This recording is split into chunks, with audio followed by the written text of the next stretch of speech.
Balakrishna and Bhanupriya ஒரு தெலுங்கு படம் ரொம்ப வருஷம் முன்னாடி அண்ணாவோட ஒர்க் பண்ணது. பானு வந்து நான் பானுலாம் ரொம்ப ஃப்ரெண்ட்ஸ், எனக்கு ரொம்ப பிடிக்கும் அவங்கள. அண்ட் வெரி ஸ்வீட், ரொம்ப வந்து kind and very child like heart அவங்களுக்கு. மியூசிக் தெரிஞ்சவங்களா அவங்க?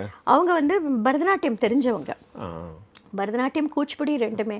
கூச்சிப்புடி மெயினாக தெரிஞ்சவங்க அவங்க. அதனால் வந்து அவங்க ஸ்ரீதேவி மாதிரி, இன்னொரு ஸ்ரீதேவின்னு சொல்லலாம் அவங்கள.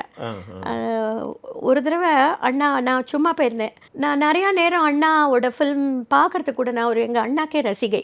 எப்படி எங்கள் பத்மா சுப்பிரமணியத்துக்கு ஸ்டேஜில் ஒரு ரசிகையோ அந்த மாதிரி எங்கள் அண்ணா ரகுராமுக்கு நான் ஒரு ரசிகை. எங்கே ஆர்ட் இருந்தாலும் ஓடி போயிடுவேன் பார்க்கறதுக்கு என்னோட ஃப்ரீ டைமில்.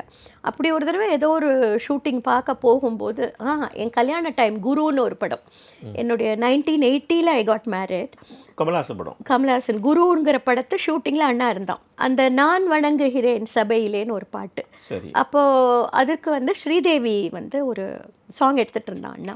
அதில் வந்து வெறும் he told Sridevi, top to bottom உனக்கு வந்து அப்படியே க்ளோஸில் வருது கேமரா, அவ்வளோதான் சொன்னான். அந்த பொண்ணு என்னை விட சின்னவங்க தான், அதனால் பொண்ணுன்னு சொல்கிறேன். அவங்களும் நல்ல ஃப்ரெண்டு தான். அந்த கண்ணு இங்கேருந்து கேமரா அப்படி வருது அப்படின்னா, அந்த கண்ணுக்கிட்ட வரைச்சே கண்ணை என்ன பண்ணணும், அந்த மாதிரி இங்கே வரைச்சே லிப்பு இப்படி சிரிக்கிறது, தலையை ஒரு டில்ட் பண்ணுறது, இங்கே கழுத்துக்கிட்ட வரைச்சே அந்த நகையை அப்படி தொடுறது, அப்படியே தன் உடம்பு முழுக்க அப்படி அது வரும்பொழுது அந்த வேஸ்ட் கிட்ட வரைச்சே ஒரு வேஸ்ட்டு, ஒரு சின்ன கால் பாதம் வரைச்சே அந்த கொலுசை அப்படி காலை, அப்படி அழகாக அவங்க ரொம்ப அழகாக பண்ணினாங்க. இந்த மாதிரி ஆர்டிஸ்ட் தான் பானுப்ரியாவும். அதுக்கு சொல்ல வந்தேன். அவங்க வந்து ரொம்ப க்ரியேட்டிவ் ஆர்டிஸ்ட். ஆனால்